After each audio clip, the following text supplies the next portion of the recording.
Mais qu'est-ce que tu fous? Quoi? Eh ben dis donc, t'as perdu le rythme un peu là? Non mais c'est bon. On a fini de manger là, hein? On fait plus rien. C'est vrai qu'on n'a pas été très sérieux. En même temps, il y avait la pause, c'était l'été. Toi, t'avais des trucs à faire. Toi non, Tu dis aussi. rien à faire. Donc quoi, tu veux parler de quoi là? Ben je sais pas, on n'est pas allé voir Star Wars il y a pas longtemps? C'est vrai. L'épisode 9? On peut peut-être en parler, non? C'est vrai qu'on l'a vu. Bah je finis ça et puis on y va. Non.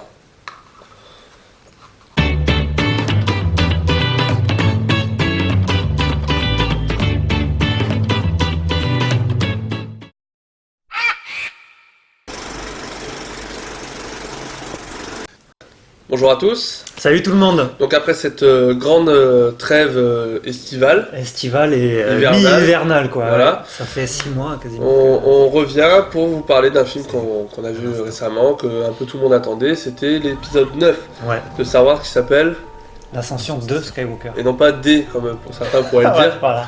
Voilà. Donc il est sorti là le 18 décembre, Exactement. réalisé par J.J. J.J. Abrams, qui avait fait le 7 mais pas le 8, on y reviendra, Le 8 fait par Ryan Johnson, et non pas, Ridley Scott. voilà, comme certains auraient pu y penser, mais pas nous. On retrouve tous les acteurs qu'on avait dans le 7 Ouais, et le 8, c'est le casting à peu Ray, près identique. Poutine, etc., que des gens d'une syllabe. Et il y a deux comebacks. On a le comeback donc de Lando, Oui, Calrissian, Calrissian, joué Ouais. par... Billy D. Williams. Ouais. Et on a le retour de Palpatine, Dark Sidious, Ouais. etc. Ouais, c'était le grand retour quand même, parce qu'il a été teasé il y a un an à peu près, je crois, avec Oui, le oui, premier teaser. c'était pas une surprise en regardant le Non, non, c'était pas une surprise, on savait qu'il revenait. Donc avec le retour de J.J. Abrams sur le 9, ils ont voulu pas trop se rater quand même, parce que c'était le dernier donc de la trilogie faite par Disney, et le dernier Star Wars qui traite des Skywalker. Donc c'est le dernier qui parlera d'eux. Donc pour être sûr de ne pas faire trop d'erreurs, ils ont quand même consulté George Lucas. Parce qu'il s'était quand même pas mal plaint si c'était fait sur le 7 et 8, machin. Et Ouais. Bah, en gros, il était pas ouf du projet fait par Disney, notamment il disait qu'il n'y avait pas trop de nouveautés au niveau scénario, et il en attendait plus au niveau technique, visuel, etc. Sachant que lui-même c'était un grand fan de tout ce qui est technologie, il avait déjà dit que quand il avait fait le 4, 5, 6, Voilà, c'est pour ça. C'est parce que il attendrait un certain temps d'avoir les moyens les technologiques moyens, de faire voilà. le 1, 2 et 3. Donc, c'est vrai que c'est quelqu'un qui est très porté sur la chose et les effets spéciaux. Et bon, bah, il est un peu déçu qu'il n'y ait pas encore une nouvelle progression par rapport à la dernière trilogie qu'il avait faite, lui, le 1, 2, 3. C'est vrai qu'il est beau, mais il n'y a pas eu de. Il n'y a pas de nouveauté, quoi. C'est une belle trilogie visuelle, mais bon, après, c'est vrai qu'il n'y a pas grand chose d'extraordinaire. Donc, ouais, comme on l'a dit en début de vidéo, donc le 7 et le 9 sont faits par J.J. Abrams, mais pas le 8. C'est ça. Donc le 7 avait été fait par J.J. Abrams. Le 8, on passe à un autre réalisateur Ouais, Ryan qui, Johnson. on sent bien, était pas trop copain-copain avec J.J. Alors je sais pas si c'était pas copain, mais en tout cas il avait sa Artistiquement, vision à lui. Il ouais. avait sa vision à lui. Il lui a un peu et- niqué son début de projet. Ouais. Là, J.J. Abrams revient, du coup, il fait un contre-niquage de Ryan Johnson. Niquage contre niquage. Ouais, non, mais c'est ça, c'est... C'est un peu mais pénible. Ça, c'est ça chiant. ça nuit à la On en trilogie. avait c'est parlé sûr. sur la vidéo du 8, on en avait déjà parlé, mais que voilà, ça fait un peu, on se fait la guerre entre nous, au détriment de qui? De nous. De nous, spectateurs, Ouais. assidus, fans. Donc là, notamment, ça ressort sur c'est sur des détails. On avait vu que dans le 8, Ryan Johnson, lui, faisait un peu l'apologie de on va casser le mythe des Jedi. Ouais, tout le Ça- monde peut avoir la force, Voilà. machin, pas que les Jedi, bidule, Et bidule. notamment, il avait fait une grande marque d'irrespect Ah oui. du sabre de Luke par Luke en lui disant voilà, bon bah tu l'as, tu le balances. Moi, j'avais pas surkiffé parce que quand même, tu respectes. Et là, petit pied de nez, Gigi qui fait dire par Luke non, Ouais. le sabre, tu le respectes. Ouais, le sabre, tu le Donc ça, respectes. c'est vraiment typiquement le genre de truc Ouais, pour ouais. aller piquer. Ouais, non, mais tu sens que du coup, les idées étaient pas les mêmes, que le gars, il a pris la suite d'un set, il voulait faire autre chose, et puis l'autre qui avait la suite, il a voulu Là, il réexplique un peu. Avec le 9, ça répond à des questions qu'on pouvait se poser dans le 7, etc. Ouais, Donc, ouais. voilà, on se dit putain de 8, qu'est-ce qu'il est venu foutre là en fait? Ouais, moi perso, ça me fait chier le 8 Ouais. au milieu. Alors, j'ai pas surkiffé le 9, Non, mais je trouve que c'est un Le 8, Star il y avait Wars des correct. trucs bien visuellement, il y avait des trucs bien au niveau Oui, action. ah, voilà. visuellement et tout, c'était bien. Mais ça Mais fait en termes d'histoire, moi je trouve qu'il a cassé l'enchaînement. J'ai trouvé le 7 il fallait redémarrer une trilogie, c'est jamais évident et tout, donc il est quand même, il est moyen, mais bon, ça allait. Pas ouf au Le niveau 8, scénario. j'ai été assez déçu. Et on arrivait sur un 9 où on se disait, bon, bah, enfin, On moi perso, s'attendait à j'en attendais tout rien et- parce tout que et rien. j'en attendais rien. Je suis quand même grosso modo déçu de certains trucs, mais bon, au moins il essaye de répondre à des questions de fond qu'on se posait, quoi. Moi, je pensais que ça aurait pu être pire. Donc au Ouais. final, je suis quand même sorti de la salle. Voilà, j'ai passé un bon moment. Et ça me clôture un peu un truc. Ça a ramé. Ouais. Cette trilogie, ça a un peu ramé. Et là, on a un peu expliqué deux, trois petites choses. Ça explique des trucs qu'on a vu dans le 7, ça explique des trucs qu'on a vu dans le 8, notamment Super Leia. Hein, parce que Leia, d'un coup, On va c'est revenir super mal. à Dame Voilà. Leia Organa. Mais on sent que le gars, quand même, il a voulu essayer un peu de sauver les meubles. Moi, j'ai Ouais, l'impression. c'est ça, sauf qu'il peut. Mais il s'en sort pas trop mal. Non, il s'en sort. Et puis, ben, C'est certain, quoi. la preuve, moi, au moment où je suis sorti du ciné, j'étais quand même assez déçu. Puis, en digérant un peu le film, en me disant, tiens, ça, le film fait 2h22, finalement, il est quand même passé assez vite, donc c'est qu'il est bien rythmé, on s'ennuie pas. Finalement, c'est quand même une réussite relative. Non, ça va. Bon, ça va. Franchement, je préfère. C'est mon préféré de la dernière trilogie. De la dernière 7, trilogie 9, ouais. Ok, donc on va vous faire un rapide rappel des faits de ce qui se passe un peu dans l'épisode 9, un synopsis Ouais, on va faire un truc succinct. voilà, très rapide, très succinct. Donc, on savait que Palpatine était de retour, donc on l'apprend dès le bandeau qui se déroule. Là, voilà, Palpatine est de retour, ce qui est un peu décevant quand même. Donc bref, Palpatine est de retour. Kylo Ren le voit pas forcément d'un bon oeil. Il se dit je veux être le seul maître à bord. Donc il va retrouver Palpatine là dans cet esprit-là. Je veux être le seul maître à bord. La rébellion apprend aussi que Palpatine est de retour et donc eux leur objectif c'est de retracer le chemin jusqu'à Palpatine pour le détruire et mettre fin à toutes ces années de guerre incessante. C'est ça, parce que Palpatine il s'est caché dans une Sur un planète. monde qui s'appelle Exegol. Voilà, c'est un peu le sanctuaire des Sith. Ouais, c'est la planète cachée Sith. Et pour y aller, c'est pas simple. Hein. Ah, c'est pas simple. Alors, autrement, le film ferait pas 2h20. Ouais, c'est pas indiqué sur toutes les cartes. Non, non. Le GPS il t'amène pas où il faut. Non. Puis si tu vas sur Mappy, tu tapes Exegol. Donc, on estime que vous avez tous vu le film, donc on va pas s'embêter, spoil, pas spoil, on va rentrer dans le détail tout de suite et puis on va Donc, donner spoil. notre avis. Voilà. Donc spoil. Ouais, donc spoil. Donc spoil. Donc spoil, Ah, mais ok. au moins je l'ai dit. Non, mais voilà. Spoil. Il y a quoi dans la vidéo? Ah oui, des spoils. des spoils. Ah, vas-y. Donc pour rentrer dans le détail, moi il faut quand même savoir que j'ai été pris un petit peu à rebrousse-poil direct, ce qui du coup j'ai tendance à pas avoir apprécié le film là, sur ma première version Ouais, sur des à cause de détails ça. techniques. Ouais. Au début du film, donc on voit Poe qui est poursuivi donc par des chasseurs TIE. Et il fait des petits est dans le ricochets, voilà, oui. Il fait des petits ricochets dans l'hyperespace. Et là, il est suivi par donc ces chasseurs TIE. Et là, c'est pourquoi à quel moment un chasseur TIE fait des ricochets dans l'hyperespace? Jamais.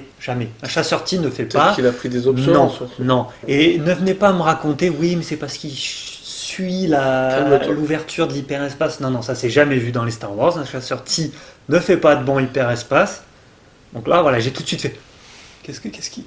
Donc à chaque fois qu'il y avait un petit détail, un petit peu, fameux voilà, essai. ça a eu tendance à me braquer direct et. Donc, Il faut savoir raison garder. ouais.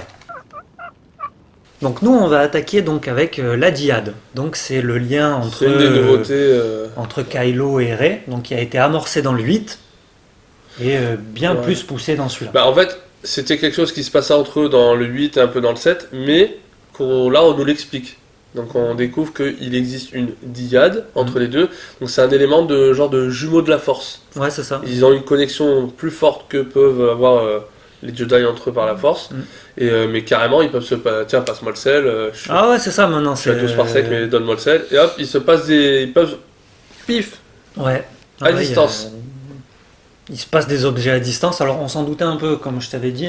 Oui, c'est Hors physique, caméra, c'est c'est très dans le 8 à un moment, ils discutent. Et pendant la discussion, il prend les embruns comme ça, et puis donc on le voit à la fin de la discussion, il a le visage tout Tout trempé. émoustillé. Ouais, donc on se doute qu'il peut se passer des trucs, mais là c'est vraiment bien plus poussé, quoi, parce qu'il y a vraiment un échange d'objets, quoi. Elle a un sabre, elle lui passe. Donc voilà, c'est vraiment très poussé. Et... C'est quelque chose qui existait dans l'univers Star Wars, donc voilà, qui est pas. Ouais, mais à ce point-là, Ouais. moi je veux parler des Chevaliers de Rennes. donc qu'on utilise depuis un bon moment quand même. Ouais. Et finalement, ils ont servi à rien, quoi. On les voit peut-être 2 minutes dans tout le film. Et Alors, on les voit plusieurs fois dans le film, Ouais, on s'attend à une grosse baston avec eux. Et la au grosse final, baston arrive. Ouais. Hein, et voilà, ils entourent Kylo et on se dit... ça fait une bastonnette. Et c'est une bastonnette, quoi. Voilà, il les prend, il les plie en peut-être 10 secondes chrono, c'est terminé, quoi. Donc, tout ça parce qu'il récupère un objet que Rey lui donne. D'ailleurs, on en profite pour rebondir.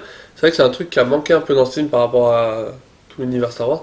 Il y a très peu de duels. Ouais, c'est ça. C'est des choses qui étaient très marquantes donc, dans la prélogie, 1, 2, 3. Il y avait beaucoup de bastons au sabre, donc des duels de force et tout, c'était très puissant. Et là, on se retrouve patatrouc. un peu limite, quoi. On a un pauvre duel entre Kylo et Rey. On a une pseudo-bataille entre Kylo et les Chevaliers de Ren. Ouais, mais bon, c'est Et un pseudo-duel entre Palpatine et Rey, quoi. On se retrouve... ils sont à chaque fois, c'est pas très c'est poussé, pas ouf, quoi. ouf. C'est assez décevant à chaque fois. Moyen bof. Moyen bof. Autre petit point qu'on va aborder. Ouais, c'est Et pas donc- un petit point. Hein. Ouais, c'est un point que, du coup, dans le 8, beaucoup de gens, notamment moi-même, D'où, ouais. quasiment tout le monde, a été un peu surpris de voir Leia survivre dans l'espace, par la force, traverser un peu comme ça, faire ah, je reviens. Ouais, salut, c'est moi. Voilà. Alors non seulement c'était très bizarre, et en plus c'était très mal filmé, très mal tourné. et tout. Aussi. Bon. Donc, du coup, encore une fois, J.J. Abrams, dans le 9, essaye de un peu corriger ou expliquer des choses qu'on a eues dans le 8 et dans le 7, donc là, Ouais. notamment ce point-là. Et donc, dans le 9, on apprend qu'en fait, après l'épisode 6, Luke a formé Leia, qui avait déjà en elle, puisque c'est quand même la fille de Dark Vador, Mm. elle a quand même la force en elle, mais du coup il l'a formée, donc on voit des images du passé en images de synthèse de Luke et Leia qui s'entraînent. Donc en fait, Leia, c'est C'est un putain maître, de Jedi. c'est un maître Jedi, puisqu'à balèze. un moment Rey dit carrément maître. Ouais. Donc voilà, maintenant Leia est un maître Jedi. Alors, Tout ça pour expliquer la scène dans le 8. voilà. C'est vrai que dans l'univers étendu Star Wars, Leia est plus que sensible à la force, puisque on pourrait comprendre que ça serait plutôt elle l'élu et non pas Luke. Donc C'est voilà, ça. il y a une version où Leia est quand même un maître Jedi et tout. Mais là, on Pour est les dans gens les comme moi qui ne regardent que les films, Voilà, là on est dans les films. On arrive dans un set, on arrive dans le 8, il n'y a aucun moment. Et là, d'un coup, on nous sert, au début du film, une Leia Organa qui serait une maître Jedi qui a repris le flambeau de Luke pour enseigner la force à Rey. Alors moi j'ai vu ça. du j'ai coup elle dit, disparaît comme Yoda aussi. mais non, oui, comme Luke et tout. Ouais. Disparition. Moi j'avoue que c'est un petit gros détail qui Ben m'a- oui, mais encore une fois, je pense qu'il a été peut-être un peu obligé, j'en sais rien, j'étais pas dans ces petits papiers, mais ouais, il s'est dit, il y a eu cette couille dans le 8, bon, bah qu'est-ce qu'on fait pour essayer de pas... Ouais. Bah écoute, quitte à ce qu'il y ait une couille, voilà, laisse la couille, n'en rajoute pas. Ouais, mais le gars est quand même au service d'une trilogie, d'un univers, il peut pas non plus cracher ouvert. Je trouve ça plus intelligent que de rentrer dans, encore une fois, la guéguerre bête, de dire, bon, il y a eu ça, on va essayer de le prendre en compte, et de pas dire, non, moi je m'enlève les mains, c'est pas moi qui ai fait cette connerie, merci, au revoir. Ouais, mais Tu bon. viens clôturer 9 films, t'es obligé de tenir compte de ce qui s'est passé avant, Oui. en bien ou en mal. Ouais, bah. La voix de la sagesse à parler. Ce qu'il y a de bien aussi dans ce film, tu vois, ce que moi j'ai trouvé appréciable, c'est qu'on en apprend un petit peu plus sur Ouais, Poe. On rentre un peu dans les personnages, et du Voilà, coup, alors c'est très léger, hein, c'est très léger, mais on en apprend un petit peu plus c'est sur lui. sympa. Puisque voilà, il retrouve à un moment dans le film une certaine Zora Bliss, On peut dire un ancien flirt. qui a priori est plus qu'un ancien flirt, même. Ouais, Ça a il la toujours ken. l'air d'être d'actualité, puisqu'il est toujours en train de la brancher. Donc ça nous permet un petit peu d'en apprendre un peu plus sur lui, de savoir un peu ce qu'il a pu faire avant d'être dans la rébellion comme ça. Moi je trouve ça assez cool. Ça fait pas des personnages, je veux dire, trop, ils sont là et merci, au revoir. Ouais, il est pas juste posé, voilà, on en apprend un peu. Donc Zora Bliss qui est jouée par Kerry Russell. Donc on voit juste cette partie-là de la dame. Oui, dans le film. c'est pas mal. Ouais, Beau délire. beau délire. Donc autre chose aussi qu'on apprend, Petite donc, nouveauté. qui peut un petit peu choquer, c'est-à-dire que là maintenant, Il y a un ils nouveau ont, pouvoir. voilà, il y a le pouvoir de guérison. Alors, ça n'a jamais été fait dans les Star Wars films. Hmm. C'est une nouveauté. Donc moi j'avoue sur le moment j'ai fait qu'est-ce qui se passe? Mais bon voilà, on sait que c'est possible puisque je crois que c'est Palpatine qui en parle à Anakin à un moment. Dans le 3, Ouais, ouais. qui lui dit que Tellement puissant qu'il peut influer sur les médicloriens et gérer la vie, ouais, voilà, c'est contrer ça, la mort. c'est- En Dark gros, Plagueis le sage. voilà, si vous faites une blessure ici, bam, je fais de la position de main, j'utilise la force, hop, ben voilà, peau de bébé toute neuve. Alors, je le comprends sur la première utilisation, c'est-à-dire qu'à un moment, Ray et compagnie sont enfouis sous le sable. Il y a un méchant lézard, bon. Et elle le guérit parce qu'il est légèrement blessé, donc elle pose sa main, ça le soigne, et du coup, la scène est à chier, mais bon. Le lézard s'en va, bref, ok. Cette scène-là, allez, bon, pourquoi pas, c'est pour mettre en place un peu le pouvoir de guérison. Ça, à mon avis, c'est un lobbyiste de vegan qui a dit on tue pas les animaux. Non mais. Là, il y a moyen. Hein. Non, enfin, à mon avis, c'est plus pour mettre en place le pouvoir. Pour qu'on soit pas choqué au moment où elle va l'utiliser la deuxième fois. Genre, on rajoute cette scène, c'était pas prévu, mais faut la mettre pour essayer d'aller chercher quelque chose. Je sais pas si c'était pas prévu. Franchement, elle avait rien à faire là, cette scène. Je sais pas si c'était pas prévu. Hein. Je le dis comme je le pense. Ils sont là en train de pourchasser un ancien... Oui, mais ils auraient pu se balader dans les... Pourquoi tout de suite fallait tomber sur un gros serpent? Bon, bref. Mais à mon avis, tout ça, c'est pour mettre en place la deuxième utilisation qu'elle va en faire, qui est là, est un peu plus grosse quand même. C'est pendant son duel avec Kylo. Elle se fait battre, très clairement. Hein, moi, je la vois perdre. Et Leia vient se sacrifier dans un super geste à la Luke dans le 8. Elle a l'intervention divine à des milliards d'années-lumière, elle est comme ça.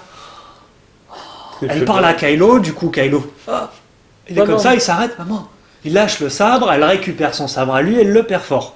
Donc là on se dit, Kylo il est pas bien. Sauf que voilà, elle, c'est Disney, gentil, voilà, on tue pas les personnages. Donc elle pose sa main et elle guérit quand même une blessure au sabre laser. Tu vois, un trou comme as dans le corps du petit Kylo. Il n'y a plus. Ça va mieux. Il n'y a plus, tout va bien. Je sais pas, c'est pas un petit effet placebo. Ouais, après, je dis ça, je dis rien. C'est génial, c'est-à-dire que si on avait pu le faire dans les autres Star Wars, ça nous aurait sauvé bien des problèmes quand même. Hein. Ouais, Qui-Gon, ça envie. Je trouve ça, c'est un peu facile. Et la troisième utilisation du pouvoir de guérison, qui est utilisée par Kylo. Voilà, Kylo. Et donc là, c'est magique. Parce que autant Rey, on apprend dans le film que c'est la petite fille donc de Palpatine. Donc à ce moment-là, super twist, moi j'apprécie, machin. Donc on comprend ça nous explique pourquoi elle a autant de facilité avec la force sans avoir été formée, exactement. Etc. Et pourquoi elle a quand même cet attrait du côté obscur quand même pendant toute la trilogie. Mais Kylo, qui lui a été formé pendant des années... Et là d'un coup, il se retrouve lui aussi avec ce pouvoir-là. Et en plus, attention, Maximaus, la force là. Parce que là, il vient sauver Rey de la mort. C'est-à-dire que la pauvre fille, elle est là. Il vient donner sa vie. Et il la soigne, elle est plus morte. En fait, quand on soigne, on donne sa part de vie. Ouais, d'accord. Donc du coup, Kylo, il dit bon, je te soigne et moi... Ouais, mais là, c'est un peu facile. J'ai trouvé ça un petit peu facile en termes de scénario. C'est voilà, Kylo, il arrive, pose sa main, ça y est, elle est plus morte. Et alors, en plus, ça nous amène quelques secondes très malaisantes. Tu m'excuseras, mais le baiser, Kylo, Rey... Ah non... Une des pires scènes du cinéma. Ils allaient pas ensemble. Pas du tout. Rey, elle est faite pour être avec moi. Enfin bon, bref, ils allaient pas ensemble. Trop de colère en lui. Alors, on va reparler un peu de Palpatine. Ouais, donc, du grand méchant Star Wars. Oui, parce qu'au final, il est là depuis... Il est là du 1 jusqu'au 9. Quoi. Bon, il a sauté les 7 et 8, mais bon. Oui. On comprend qu'il est derrière en train de... Voilà. Donc là, on le redécouvre. Il explique au début du film à... Ça t'emmerde que je raconte? Non, vas-y, raconte. À Kylo que, en fait, c'est lui qui est derrière tout ça, derrière Snoke, c'est lui qui l'a créé, etc. Et que son plan maintenant, il veut s'allier à Kylo, lui offrir une armée d'outre-tombe. Donc il fait sortir, je sais pas combien de destroyers, surpuissants d'ailleurs. 10 000 destroyers. Ils ont été optimisés. Les trucs, c'est une étoile de la mort dans chaque destroyer. Ouais. C'est-à-dire que chaque destroyer a le pouvoir de détruire une planète. Voilà, il y en a 10 000. Ça fait du dégât. Ah. Et il a réussi à avoir du personnel pour ces 10 000 vaisseaux. Ouais, bon recrutement, du RH de qualité. C'est pas mal. Et si tu sais pas comment il a fait, on se dit ta gueule, c'est magique. Voilà. Et au final, donc son plan maintenant, c'est de faire monter Kylo. Il dit voilà, je te donne une armée, tu bosses pour moi et tu seras le nouveau dirigeant, le suprême leader, le PDG, dernier ordre. Voilà. Et voilà, bon Kylo, Kylo, lui, il fait genre il veut, mais en fait, il veut pas du tout. Voilà. Par contre, du coup, on se pose la question, parce que Palpatine est de retour. Très bien, Palpatine est de retour. Mais comment est-il de retour? Parce qu'on le retrouve blessé, machin, on voit qu'il a les doigts, il est tenu par une machine. Donc il a pris cher. On estime quand même qu'il a pris bien cher à la fin du 6, mais comment il est arrivé là? Sachant que a priori, les Sith fonctionnent par deux, donc apprenti et maître. Son apprenti, Dark Vador, a priori, est plus là. Donc je me demande comment il est quand même passé de dans l'étoile de la mort, quasiment mort, à tomber dans le champ énergétique, à Exegol en vie. C'est un truc qui a été un petit peu simplifié. Ils C'est se sont magique. servis du bandeau déroulant au début du film pour dire Palpatine est de retour. Voilà, très bien, super, on se pose pas de questions, il est de retour. Ta gueule, c'est magique. Voilà. Ça sera le mot du film. C'est le mot du film. Et c'est un petit peu dommage qu'on le sache pas. En revanche, ce retour de Palpatine, ce qu'il y a de bien, c'est que ça répond à la question qui ouais. est le grand Snoke, d'abord, en Ah premier oui. lieu. Parce qu'on voit bien qu'il a plusieurs clones à un moment de Snoke comme ça, donc on comprend qu'il a créé un clone, qu'il lui a probablement insufflé un peu de puissance ou quoi pour qu'il puisse gérer un peu tout. Donc ça, c'est ok. Et en plus, on apprend, donc, comme on l'a dit tout à l'heure, que C'est le Rey, papy. voilà, que Rey est C'est la le petite papy fille de de Monsieur Palpatouille. Mais du coup, alors, quand Rey à la fin elle arrive avec Zégol, Ouais. Palpatine essaie aussi de se la recruter. Mais Ouais. il lui dit même, t'es quoi, t'as qu'à me tuer, si tu me tues, j'irai en toi. Ouais, c'est ça. Je me... Et c'est là que tu as ta superbe C'est- analogie. Voilà, Rey, c'est Horcrux en Ah, fait. Rey, c'est l'Horcrux de Palpatine. Voilà, on a Voldemort qui s'est mis dans... Ils ont un peu la même dans gueule. quelque- hein. Ouais, bah, il a pris cher pareil. hein. Ouais, ouais. Et du coup, voilà, là on est parti un peu dans des théories, pourquoi pas. Ouais, pourquoi pas. Je sais pas. Il est là avec son culte autour de lui. Ouais, il y a du public. Hein. Il y a beaucoup de public. Ouais. On ne sait pas d'où ils sortent non plus. Mais ils sont là, ils sont Parce bien. qu'il n'avait pas a priori de culte dans 4, 5, 6. Ouais, il était un peu seul. Et là, 9, d'un coup, il a toute une armada de fidèles. Bon, au final, il le zigouille. hein, Ouais, il le Palpatine. zigouille. Et c'est là que c'est un petit peu décevant quand même parce que c'est Palpatine. Donc, quand on arrive dans le 9, on se dit putain, c'est le super méchant de la saga, ça va être trop bien et tout. Il arrive à retrouver un petit peu sa force d'antan. Il récupère même tous les pouvoirs des Sith de tous les temps, d'accord. Donc tous les Sith vivent en lui. Et le mec, il se fait éclater par une Rey en quoi Elle a 10 tué secondes Jedi. Ouais, mais 10 secondes chrono. Il aurait pu. À un moment, il envoie des éclairs partout. On voit toute la flotte alliée qui part en bibrine. On se dit, bon, il va quand même se passer des trucs, ça va être sympa. Et C'était là, beau, elle ça. d'un coup. C'est une belle image. Oh, c'était super. Franchement, les éclairs qui partent partout comme ça fait très beau. Et là, elle d'un coup, elle récupère le pouvoir de tous les Jedi, puisqu'on entend la voix de Obi-Wan, de Qui-Gon, de Yoda. Yoda, On en passe et des Luke, meilleurs. Et donc elle se retrouve avec la force de tous ces maîtres. Windu. Même d'ailleurs, voilà, on y arrive. Donc elle se bat contre Palpatine et elle le tue de la même façon que Windu Windu avait a failli tué, le tuer ouais. dans le 3. C'est-à-dire elle sort son sabre, elle lui renvoie son pouvoir à la gueule. Sauf que bon, comme il est quand même un peu puissant, elle a besoin d'un deuxième Ouais, sabre. ouais. Hein, voilà. C'est la doublette. Et là, hop, tu es mort, voilà. C'est un peu dommage. Moi, j'aurais bien aimé qu'il y ait un combat un peu plus genre Non, mais à lui, la il est pas Yoda en état, Palpatine dans le il est- 3. Il est accroché à sa Non, machine. il a retrouvé ses pouvoirs là. Il a pris de la force vitale. Il a Kylo. retrouvé toute son apparence Ouais. génialissime. Ouais, mais bon, Palpatouille, c'est hein. pas non plus ouf. Ah, si. Oui, mais non. Si. Non. Bon, alors donc évidemment, un film qui clôture une grosse saga, il y a eu quelques clins d'œil nostalgiques. Oui, notamment comme on vient de dire, donc toutes ces voix de.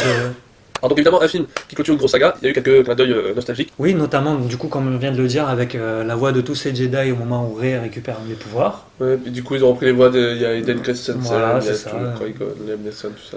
On voit aussi notamment donc dans cette dernière bataille entre l'Alliance et le Dernier Ordre. À un moment, on voit un vieux personnage dans un X-Wing. Et il C'est s'avère sage. que c'est Wedge Antilles. C'est un des personnages qui est aussi dans la dernière bataille, dans le 6. Dans l'épisode 6. Ouais, voilà, c'est un compagnon de Luke. Je crois qu'on le voit même dans d'autres avant. Enfin, il est dans la Aussi, trilogie 4, 5, ouais. 6. Il a à chaque fois un petit rôle et tout. Bref, Et- il est là. On le retrouve là. Et c'est C'est aussi l'oncle. l'oncle de ce cher Ewan Ewan McGregor. Qui joue Obi-Wan. Donc c'est rigolo. Il y a C'est plein de sympathique. petits, ouais, il y a plein de petits trucs comme ça, c'est rigolo. Même, bon, il y a Lando, on l'a dit, qui revient. Donc, Ouais, et puis il y a ça, toutes ça ces clin scènes d'œil. de fin là qui font à chaque fois des clins d'œil sur la façon dont s'est terminé le 6, où on voit les Ewoks. Tu sais, Oui, on revoit Endor avec les Ewoks Ouais, qui font la on voit fête. Bespin aussi. Tu dis Bespin, toi? Oui. Voilà, moi je dis Bespin. Pas de E à la fin. Je t'emmerde. Rey retourne à la fin donc sur Tatooine. Tatooine, où elle va avoir un petit peu la ferme là où a vécu Luke et tout. Mhm. Et on voit ce plan qu'il y a à Voilà. la fin de toutes les trilogies, en fait. Mhm. C'est à la fin de l'épisode 3, à la fin de l'épisode 6. Ouais, Sur Tatooine, un peu dehors, à regarder les deux soleils. ouais, au c'est loin. ça, c'est ça. Bah, même Et là, temps. on a une personne qui passe et qui lui demande comment Ouais, vous c'est appelez quoi ton blaze Elle m'appelle Rey. Et au moment où elle doit dire son nom de famille, moi j'aurais kiffé qu'elle assume, tu vois. Rey Palpatine. Bah non, justement, elle a coupé le lien avec Palpatine. Non, mais Moi j'aurais bien. Et Et là, elle nous elle sort avait un ses vrai parents- Skywalker. Ben oui, mais parce qu'elle se sentit adoptée par Luke et Leia, puisque Ouais, déjà il y a leurs oui, images. oui, et comme je t'ai dit, moi je vais adopter quelqu'un avec ma soeur, on va voir si c'est bien vu. Faut pas le voir comme ça, Ouais. c'est. Ouais, Star Wars, ta gueule, c'est magique. Voilà, ta gueule, c'est magique. Donc au final, moi j'ai trouvé que c'était un film ok, sans grand point fort, mais ça passe. Honnêtement, j'avais vraiment peur. Ils n'ont pas fait ce que j'aurais espéré, mais en même temps, ça va. T'avais qu'à le faire, hein. Non, mais enfin, je suis sorti du cinéma déçu, en y repensant, en redigérant le truc et tout, je me dis, je comprends que une bonne partie des gens qui l'ont vu soient relativement satisfaits. Oui, il a plutôt des bons retours. Mm.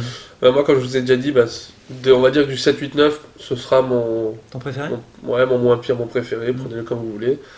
Et donc après, il faut prendre du recul sur c'est compliqué, cette histoire de changement de réalisateur. Ouais. c'est Là, dommage. il y a eu, en fait, c'est très intense, il y a beaucoup de choses dans ce 9, ça va très très vite à un certain moment, en deuxième partie de film, parce qu'il y a besoin justement de répondre à beaucoup de choses qui sont restées en suspens dans le 7, dans le 8, parce que je pense que ce qu'il avait fait dans le 7, il allait continuer dans le 8, et Ouais, du je coup, il n'a pense, pas ouais. pu le faire, alors là, il faut tout condenser, donc c'est un peu compliqué, je pense, en même temps, mais bon, ça reste En fait, ça a été un divertissement. la construction de la trilogie dans le 7, la déconstruction dans le 8 et la reconstruction dans le 9. Quoi. ouais. C'est clairement c'est ça, on a tout plein de trucs qui reviennent, le casque de Rennes aussi. Là. Ouais.